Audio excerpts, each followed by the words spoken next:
Right off the bat, if you haven't seen my Bride of Discord video, this one's gonna be confusing. That one has a lot of context you're gonna need for this one, so if you have an hour to spare, go watch it. If you don't want to go back, or if you've forgotten in the time between the two, don't worry, because I'll fill you in. Bride of Discord is a fanfiction turned audio drama made by Disney fanatic 2364. It was 10 parts on YouTube, with voice acting, songs, and a slideshow of original art.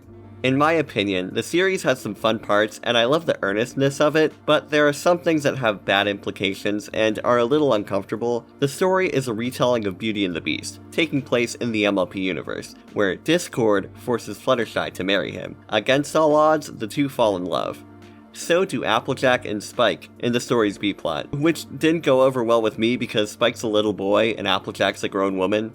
The first series eventually finished in 2014, but that wasn't the end of this universe. The original Bride of Discord fanfiction would receive a sequel in 2013, Daughter of Discord. That's right, once you've got the bride, you gotta do the kid. This one follows the offspring of Discord and Fluttershy, Screwball. This design might look familiar to some of you since this character actually comes from the show. There, she's not Discord's actual daughter, but instead just a random pony who shows up when Discord takes over Equestria. Due to her association with Discord, you've got a lot of fanfics out there that relate her to Discord in some way, whether it being his kid or not. That idea, at least in the context of this fanfic, was inspired by Daddy Discord, a supposed musical made by YouTube user San Joseph. The title song is even used in the audio drama. That's right, Daughter of Discord got an audio drama too. Instead of 10 episodes like Bride of Discord, it's only 8. Overall, it's better than Bride in my opinion. The story feels like it has more direction, neat twists, a lot more stuff goes on, it's just more dense, and I like that. The art is more professional looking, and you can tell people have improved since the first one. The voice acting is better. They double down on all the cliche one-liners and scenarios that I really loved in Bride, especially in episode 2. You know, if only ironically. It's not perfect. I think they focus on shipping a little too much. Problems like the Apple Spike thing and Discord being weirdly controlling are still somehow here from the first, and while funny sometimes, the overdone dramatic moments and quirky lines can get a little embarrassing, especially when it goes out of its way to be funny. In short, if you guys need a thesis statement, while an improvement over Bride of Discord in terms of story and its technical aspect, Daughter of Discord possesses its own unique flaws as well as carrying some of the negative qualities from its predecessor. Now let's get into it. Again, I want to stress to not go and harass anybody involved with this. This video isn't meant to be shaming anybody publicly, and I don't want you people out there to do that. I don't hold any malice towards anybody, no matter how much I criticize this. While this was made more recently than Bride, it started in 2015 and ended in 2018. That's still some time ago. Our first episode starts with a disclaimer about how this is an alternate universe, and then a recap of Bride of Discord. I already did that for you guys, so let's move on. We open on Fluttershy having a baby shower, with the main 6 and an older teenage Spike present. Pinkie Pie makes a comment about him and AJ getting married, but they still say that they should wait till Spike's older, basically admitting that it is weird that he was a kid when they got together, and that he's not of legal age, or at least at an age where it will be acceptable to marry an adult in Equestria. I'm not gonna assume how that works, especially in the world of this story. Presents are given, including a propeller beanie for the baby. Suddenly, Fluttershy goes into labor, which is the most replayed part of the video according to YouTube. Discord teleports her to the hospital where she runs into Derpy, who doesn't show up that much in this, but will be relevant because she's having a kid at the exact same time as Flutters. They deliver the baby and it's a healthy little girl. Since Discord's her biological dad, she has his powers, and also spirals in her eyes. Look, spirals are cool, honestly. In a supernatural or horror type design, they're really fun. Can't credit the author or artist for her design here, but that doesn't mean I can't enjoy it. It's cool, it's just cool. We later find out that she wears the propeller hat all the time, which I think makes for a cool look. They name her Screwball, a name which Fluttershy thinks is weird, but this is Equestria, so a name like that isn't too out of the ordinary. We get our opening credits, which notably don't use any clips from the show this time. This is because there are a lot of OCs in this story, and I understand how you wouldn't want to exclude the more important characters during the credits. Not only do Fluttershy and Discord have a new baby, so do most of the other main characters. We intercut between almost everyone seeing what their lives are like for the next 10 years or so. This episode has a lot of babies crying, which I'm not a fan of, and not in a, oh, it's annoying when I'm at Red Robin and the kid in the next booth. No, story time, characters, especially babies, crying or straight up bawling in media is something that's always made me super uncomfortable. When I was little, I'd run out of the room whenever it would happen on TV, In fact, my first experience with the My Little Pony franchise was hating the trailer for A Very Minty Christmas because she'd cry in it. I'm fine now, but they cut between about 5 scenes of the ponies trying to calm down their kids, and it was a little too much for me, not the fault of the people making it, but it might have made me pretty excited to get to our first time skip. It's a few years later. Screwball and all the other main 6's kids are in school. Also have to mention Dinky, the daughter of Derpy, who we saw in the intro. Right as we're being introduced to the kids, they hint at crushes they have on each other. The only way it's portrayed is by one getting nervous and blushing around the other, and because of that it feels artificial. This is before we get to see their dynamic or the chemistry between any of these characters. And with them going, "Wow, would you really want to hang out sometime?" It's like they're reducing them to just their relationships with each other. They actually set up their personalities in this scene, and I think they should have focused on that. And just that. I like the scenes where the younger characters just hang out, and I get the impression that the author had a lot of fun writing them. They all have this bond that you can really get a feel for. Relevant characters here are Rainbow Dash's twins, Thunder and Lightning, who fight like Phil and Lil from the Rugrats, Big Mac's daughter, Apple Blossom, AJ's son, Cinnamon Stick, and Aquafresh, this one here who's afraid of Screwball. And there's a running joke whenever someone invites her over and she runs away and is like, I need to go do laundry."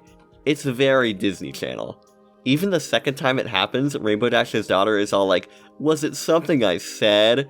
Lines like this happen often. It gets so corny at times that it goes from being unfunny to bouncing back and being really enjoyable. Just as someone who grew up with that type of humor and having it be so overplayed, the gang try to join the schoolyard game of basketball, but this ends with these two bullies picking on Dinky and Screwball. Screwball gets the worst of it since her dad was once the evil Lord of Chaos. She doesn't just stand there and take it though. After enough prodding, she unleashes her Discord powers and uses these two as basketballs. The bullies are beaten and disfigured, which gets her in trouble with the teacher who calls Fluttershy to school. If you're wondering, yeah, the bullies do get off scot-free. In a later scene, Screwball sits outside with some nice animation, while her mom and the other parents argue about what she did. The audio here is weird. It's supposed to be muffled, but it pans back and forth like it's going from left to right. Oh my boy! He didn't mean to harm any pony.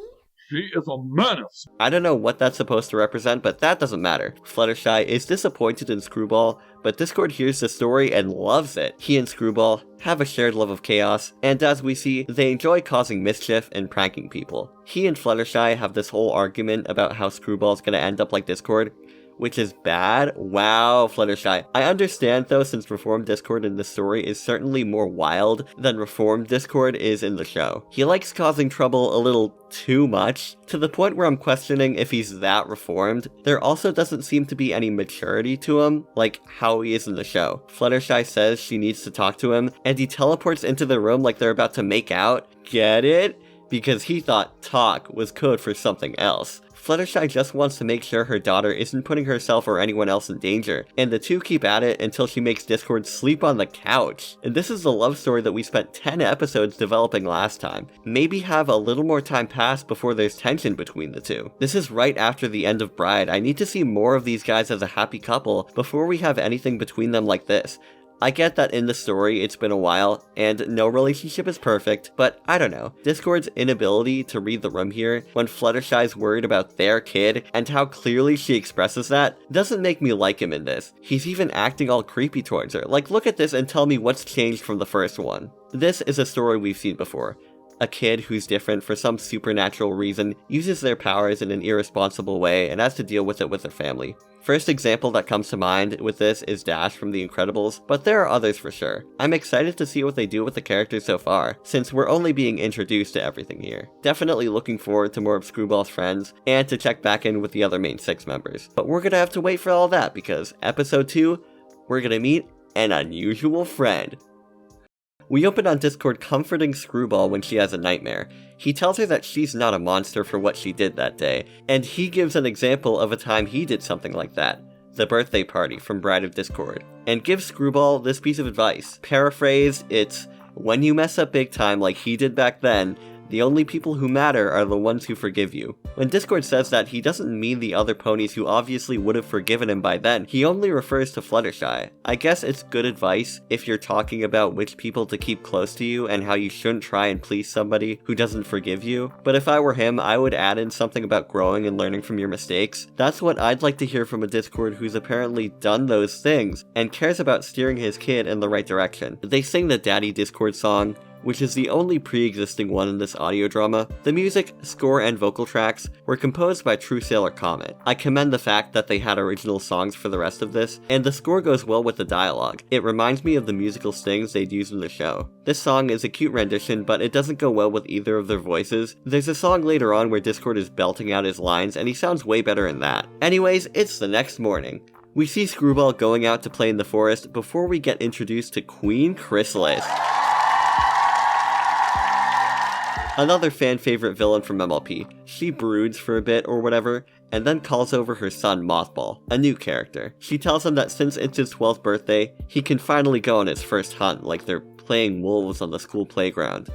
Prince Mothball leaves the hive and is followed by these two wacky guard characters. At this point, there's nothing you can do with the two incompetent minions or guards or lab assistants that hasn't already been done before. This was back in 2016, so let's leave this in the last decade, please. Mothball goes over to where Screwball's hiding and tries to do changeling stuff on her. You see, in the show, changelings can transform into any pony they want, and feed off of others' love by turning into their friends, family, etc. An example, Queen Chrysalis turning into Princess Cadence to feed off her fiance's love for her. Mothball tries to get some of Screwball's love by changing into her friend Dinky, but like Chuck Norris, she sees through his clever disguise. Screwball has the power to see if someone's lying apparently, and it actually comes up at different points in the story. It's not just a payoff at the end either. They use it a few times. In that way, I need to remind people that the writing in this is very competent. The general series of events and character motivations in the story is engaging, and I could tell what was happening and importantly, why it was happening. It also gets less predictable after these first few episodes.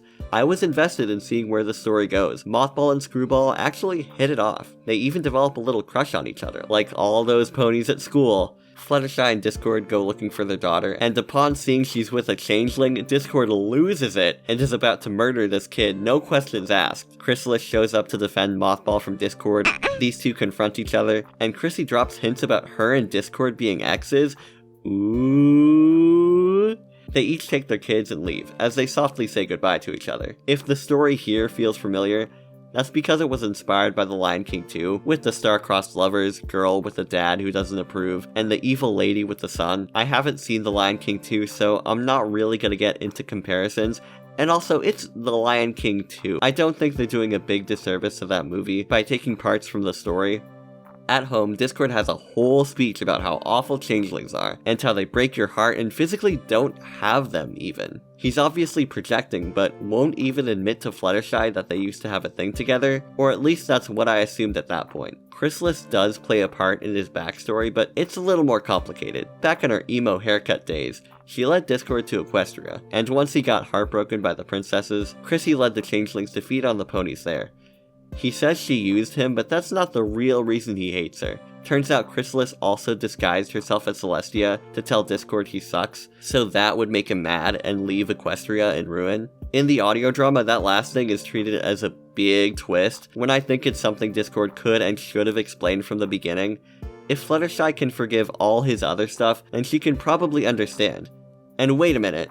It's said that in Daughter of Discord, Chrysalis revealed that she disguised herself as Celestia when Discord was hiding out at the beginning of Bride of Discord. This was before he told Fluttershy his sad backstory. Why didn't he tell her that Chrysalis was a part of it in Bride of Discord? Did he leave that detail out of the story so it would be more concise when he told Fluttershy? I obviously know that Chrysalis being there wasn't planned when Bride of Discord was written, but that's just funny. Maybe the reason that Discord is so weary about telling Fluttershy now is because he actually didn't in Bride of Discord, so he could keep the story concise. He didn't think it was essential information for her to understand his Not that he would want to even include her in the story, because he seems very scornful of Chrysalis, but that's just a theory. A Bride of Discord theory. Besides that, there seems to be more history to Chrissy and Discord's relationship. Back at the Changeling Hive, she ends the episode by mentioning that Discord will pay for what he did to her. This series goes hard on shipping as well as relationship drama. It genuinely got me invested at points to see what the whole situation with this love triangle Love web, love web. I want to see what this whole love web is about. Episode 3, A Peculiar Playdate. Opens on the kids. We see Rainbow Dash has yet another kid, which was set up during the first episode. They're all hanging out at the CMC's old treehouse, trying to find a talent for Apple Blossom. I really like this part. I would have enjoyed a story with just these kids, and I feel like there's nothing for them to do when we get to the actual main conflict. All you'd really need is Dinky.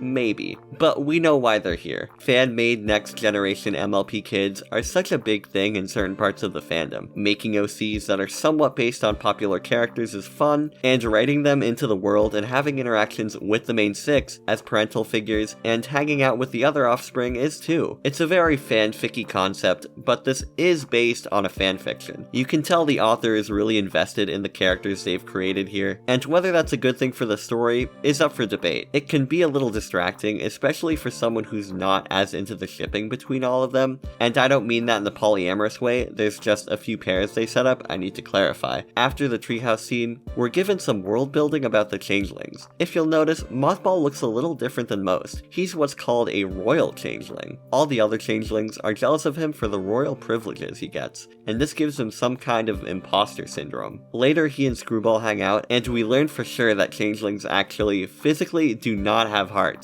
In this universe, a heart not only pumps blood to the rest of the body, but it also controls your ability to feel love. Without one, changelings need to feed on love to pump their blood. Since Screwball better understands where Mothy's coming from, the two really get to know each other and are officially a thing. Later, Screwball sings a song about how much she likes him. This becomes a duet with Mothball from a distance. Backing track here is a little too soft for me to get a hold of the melody, and the singers aren't Broadway level obviously. As cool as it is that the songs are original, a lot of them are forgettable and the execution isn't the best. Screwball is so smitten with Mothball that Fluttershy thinks there's something going on with her. When she suggests to Discord that it could be a crush, he freaks out. Discord does a lot of yelling in this series. Not because he knows it's a changeling, but just the idea of his daughter being with a boy sends him into a frenzy. Knowing how Discord is in this universe, it makes sense that he'd be one of those dads. I didn't find this as funny or endearing as it was meant to be here. It comes off as him acting way too controlling. Fluttershy being sensible and telling him it's normal doesn't help, because Fluttershy shouldn't need to tell her husband that, and approaches Screwball so aggressively that she feels the need to lie to him about it. Discord and Fluttershy are like textbook boomer comic wife bad sitcom parents here. Again, I need to say it's a little disappointing considering we went through the entirety of Bride of Discord being told it was meant to be somehow, when all the scenes we have with the couple are of them arguing over how to parent their kid. There has never been a scene so far of just these three as a happy family. It's weird. Back at the Hive, Chrysalis tells Mothball that she knows about him and Screwball. This is one of my favorite pieces of art here, this silly little reaction that's only a second. Shout out to Benny the Beast, who did this one. Chrysalis sees the opportunity in having someone so close to Discord, who's, a powerful being. Chrysalis also tells Mothball that he needs to break up with Screwball after this, and feel the pleasure in shattering her heart. We then get a song from Chrissy. She goes on about how having a heart is awful, and how love is only good when you can suck it out of people. It's got problems a lot of BOD and DOD songs have, but I gotta admit, they tick all the boxes that a good villain song needs to. Chanting, dramatic performance, a foreboding melody. It's thrown off a little because of her voice. They have this effect to make her all scary where there's a higher version of the vocal track played on top of a lower version, like on the DS. Neither pitches are in the same key as the song, so it ends up being distracting. Could never want you back. Do you want to endure the pain? Get it through your little brain. Mothball goes to Screwball and tells her that he's done with her, but as you'd recall, Screwball can tell when people's lying. They brought it back. She recognizes what's going on, and the two part, hoping to see each other again. Now, the next episode is a time skip, and we're supposed to assume that Mothball has been visiting Screwy at night for the next 5 years. With that said, let's move on to Episode 4, A Befuddling Birthday. Today, Screwball and Dinky celebrate their 15th birthday, and everyone's there. This is where we're properly reintroduced to characters like Pinkie Pie, Rarity, Applejack, and Spike. Pinkie Pie shows up with her husband Red Shoes, who is very obviously supposed to be Cheese Sandwich, but isn't. He has the same main style coat color, and the guy voicing him is doing a pretty clear Weird Al voice. I don't know why they had to make him a different character, maybe because the real Weird Al would sue? The two have triplets, referred to as the Tri-Pies, Cherry Pie, Raspberry Pie, and Blueberry Pie. In the beginning, they act pretty normal, just like little Pinkie Pies. But later, they start saying stuff in unison and characters refer to them as one unit, before Spike and AJ had 2 kids who were adopted. But now we see a biological pony-dragon hybrid called Apple Spike. I wonder why they waited a bit until they reproduced. Was one of them not the right age or something? What's up with that? Rarity, who has a different voice actress in this, gets treated the worst by the author. She marries Fancy Pants, who we see from the get-go is sort of an absent father. Adding on to that, they're on the brink of divorce because Rarity saw him hanging out with another lady, and being, to quote her husband, a drama queen, she got mad about it and moved from Canterlot to Ponyville. Even when this is resolved and is revealed to be a misunderstanding, Rarity just acts like an awful nag to her husband now that she has him back. Her only daughter, Gemstone, is always wondering where her father is. What's worse for the kid, none of the other kids want to hang out with her. She's supposed to be whiny even though she's just acting like Rarity, and isn't taken seriously ever. In episode 7, Discord, a grown adult, calls her a drama queen. What did she do to him? She's a 12-year-old with an awful home life. Oh yeah, and get this, her quirk that we get introduced to her with is that she's into diet culture and counts her calories and all that, which isn't something funny or quirky for a 12-year-old to be caught up in. All the other characters have happy, fulfilling lives, but Rarity's got divorce papers back home, and a kid who has no friends and suffers from an eating disorder. What did she do to the author to deserve this kind of home life? Rarity— Kill my grandma, okay? I genuinely think the author just doesn't like Rarity. Maybe it's a shipping thing, because Sparity versus Apple Spike and Rarajack. I don't know, Rarity's not my favorite, but I'm gonna defend her here. She doesn't deserve to be brought down like this, and neither does her kid. Can we please all make this image our profile pictures to show support for the most underrated Daughter of Discord character? Yeah, hashtag justice for Gemstone, you guys. Fluttershy in Discord, it's revealed that they've had another kid in the past 5 years, Screwball's little brother Zany. Everybody has so many kids in this, it really feels like they just keep coming. Pinkie, AJ, and Rainbow Dash have 3 by the end of the story, Rarity and Fluttershy 2, and Twilight 1. Twilight only has a baby at the end, and for most of the story is completely absent. That's not counting Dinky, Aquafresh, or any other kids. Equestrian culture has to have like an emphasis on starting a family as soon as possible here. Everybody here's breeding, and the younger characters start thinking about each other romantically at a really young age. Speaking of, we get our first hint at a gay relationship in this saga. Lightning and Aquafresh hit it off, and later, Mothball urges Aqua to tell Lightning how she feels. So the kids have a sleepover, and everyone's staying up because they're just that excited for the Grand Galloping Gala. More shipping shenanigans with Dinky and Cinnamon Stick. Every character has the exact same approach to these crushes. Like, they're all nervous and won't admit it, despite the other one obviously showing that too. Cinnamon Stick is like that, and we learn that Dinky is too. Apple Blossom and Thunder as well. It's 4 separate characters pulling this, and it's very cliche. The shipping ride never ends because in episode 5, we've got the gala, the big dance, if you will. We finally see Twilight, who's not too happy about hosting on her own. Another great line, we have a character unironically say, "me and my big mouth," which is such an antiquated phrase, I literally cannot give you an example of where it's from. Everyone reunites again, Pinkie Pie's husband does some magic tricks, the CMCs show up, Rarity and Gemstone are miserable because that evil harpy and her brat deserve it apparently. Fancy Pants shows up and Rarity yells at him before she can even hear him out. She runs to the garden and then we learn that she's subtly racist. How did you get so lucky, Applejack? What do you mean? You have a loving husband who isn't even your species, and 3 wonderful children, 2 of which aren't even yours, and 1 is in a class by himself. I don't mean to offend, but one would expect a unique family such as yours to experience hardships. How can you be so happy? Wow, Applejack doesn't even get mad at that. She accuses her of being jealous over Spike. At this point, I feel like I'm an old lady watching a soap opera and yelling at all the characters. It's gotten me so invested, but I can't stop cringing at what's happening to everyone. Everybody dances, even the kids who still do the blushy thing. Aqua and Lightning don't dance because they get into an argument about Screwball.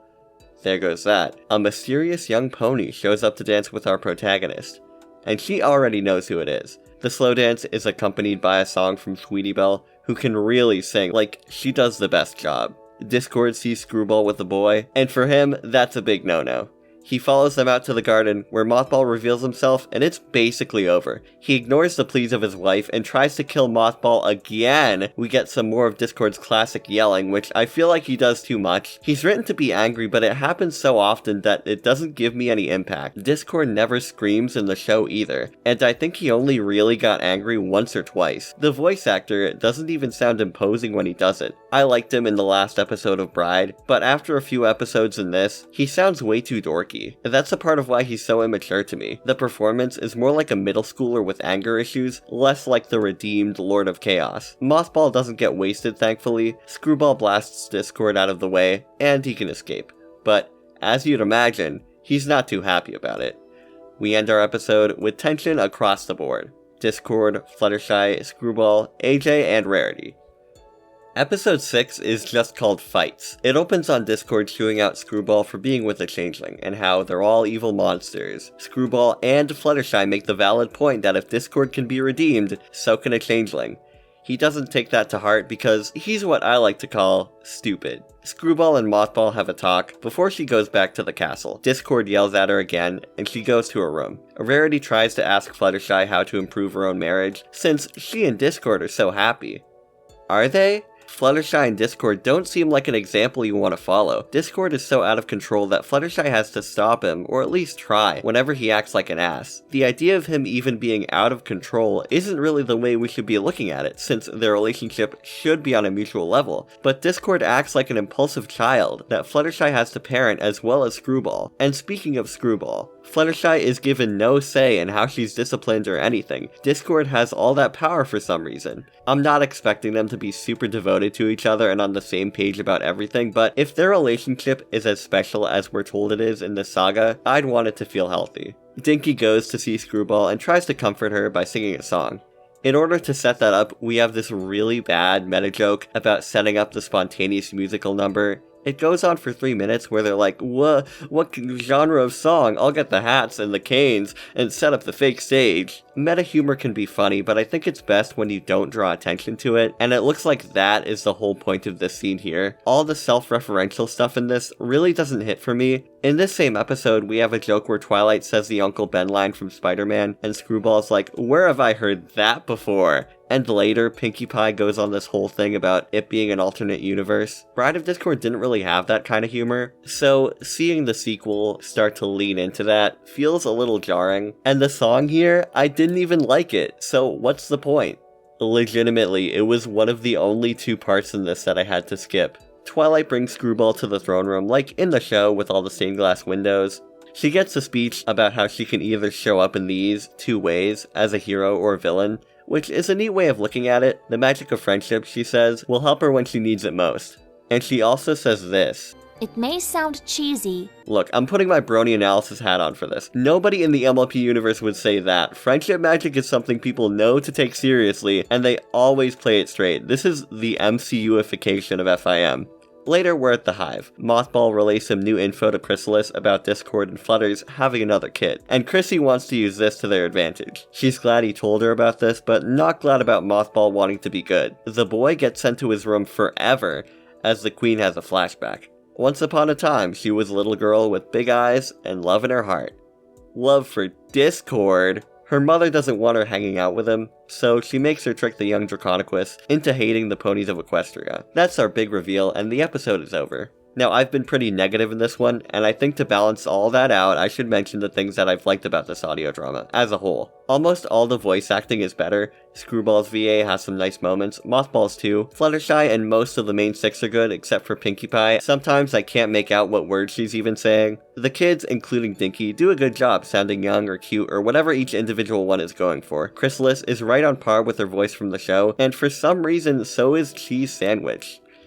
The artists, as I've said, are more experienced. Some return and others are new. Like the first one, there are a couple of styles you're gonna recognize. You can sort these into 4 groups: cartoony, show accurate, anime, and the last one. I don't mean this in a negative way, this is just an observation. Some of the artists to me look like they mainly draw wolves and cats instead of ponies. The mouths and the way they stand look a little not pony-like. You know what I mean? But in general, there's more shading, pieces are clean and finished. Something I didn't want to hold against them in the original was that the aspect ratios of the art were pretty inconsistent. Here, most of them fit in the screen. If you'll notice, there's a lot more that's been going on in these 6 episodes than the original BOD. The story moves along a lot faster, and there's less filler and going over the same things again. Compare all the developments with Mothball and the Changelings to how Fluttershy was just at Discord's castle for most of Bride. It juggles more characters and ideas, and has some timeline stuff going for it, so you can tell this is from an author who's improved.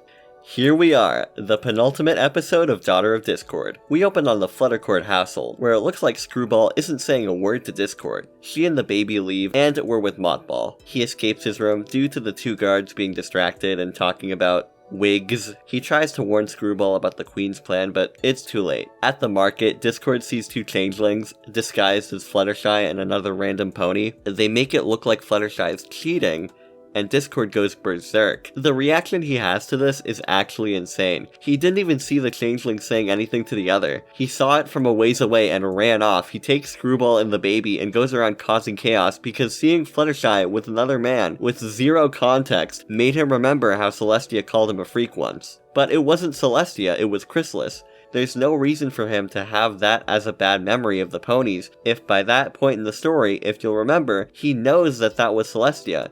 But that's obviously in service of the twist, which will come in the next episode. Back at the castle, it's a state of national emergency in Equestria. I found it really funny that the main 6 are holding a conference about what to do with this big magic threat, but it all comes down to some pony pretending to be Fluttershy, quote-unquote smooching a stallion in the market. If Discord is this unstable, I really don't see why they're keeping him around. They debate using magic to freeze him in stone again, but will only do it if Fluttershy wants to. But then, Discord shows up and says how he's gonna do evil stuff. It's actually not Discord, but Queen Chrysalis disguises him. This twist actually got me here, I had no idea. The real Discord is with Screwball and Baby Zany, terrorizing some other ponies, a lot of which look like recognizable characters. I think the background references are fun sometimes, but some of them stick out a lot, like Kill la Kill herself, or the Naruto characters here. Lego bat jokes? I don't know. It's fun seeing each artist put their own interests into their pieces. In this field of some G3 pony references, yes, kimono! Screwball confronts Discord about all the chaos they're doing, and how it's not right. This is her big Oscar moment right here. Genuinely, you can feel her trying with the performance, and it hits. She sounds in distress, but wants to stand up to Discord. Some great progress in her arc about thinking she's a monster because of her powers, she's worried that she'll get punished for all this, she's lost, doesn't know who to go to. Great 3rd act low point. And then, to add on to that, the baby starts talking. He didn't do that, but it's actually Queen Chrysalis. Screwball is on the run now, and she meets up with Mothball. She uses too much of her magic since the changeling baby's been draining her love, so she faints, and Mothball takes her. And it says to be concluded. I really enjoyed this part. I was on the edge of my seat for this. It made me forget all about Discord. I don't understand how the Queen's plan worked so well. 1, she didn't even do it where she knew Discord would be. 2, how did she know that he'd have that bad of a reaction to it? Call it contrived, but it did make me giggle. And for this Discord, it's pretty in character. But how will this all be resolved? Find out in episode 8. Now this one opens with a short message about the Make-A-Wish Foundation. For those who don't know, the Make-A-Wish Foundation is a charity that does special things for children who are terminally ill. It's cool that the DoD team was able to help someone during what would be a pretty stressful time in their life. The finale starts with Mothy and Screwy running away from the other changelings. They stop behind a bush where you can hear this one guy give parenting advice to Chrysalis. This guy also lets them go because he's one of the few changelings that actually has a heart. The 2 need a place to stay, but guess who's willing to offer one? Zecora. The zebra lets the 2 rest at her hut, and she knows about everything that's been going on. The editing in this episode is a step up. I can tell they're using keyframes to zoom in and out whenever a certain character's talking. Screwball wakes up and she's mad because Mothball betrayed her. Yeah, last chapter Chrysalis said that. You know, we gotta have that 3rd act misunderstanding too. They sing a song, make up, and Screwball goes to stop the main 6 from turning Discord to stone. I love that the evil baby is still there and doing a little conniving grin. It's so funny. Screwball's like, "You wanna tell him, baby brother? Or should I say, your majesty?" And Chrysalis poofs out of the transformation. You can't make this up. Chrysalis, having spent some time as the baby, has absorbed most of Discord's power. Another shocking revelation. She was there for the entirety of the main six's lives, making them miserable. But why does Twilight not have kids? Because she sabotaged her relationship with Flash Sentry. Why did Rarity think Fancy Pants was with another lady? It was Chrysalis in disguise. With this, the main six gear up for the final battle. If you remember FIM's Season 2 finale where they fight the Changelings, it's pretty much like that, except the kids get involved. All the Changelings transform into the main six's families and start preying on their insecurities that they know somehow. A lot of this stuff never really factored into the story. Another very fanficky thing. I can tell they're excited about seeing where the main six would be at that point in their lives, and exploring all that, even if it doesn't do anything big for the story. I'm not gonna fault them for it. Chrysalis and Discord have a one-on-one where she finally lets slip what Discord did all those years back. He rejected her. Yes, really, Chrysalis is literally a femcel. Discord turned her down and she cast a spell to take out her and all the other changelings' hearts.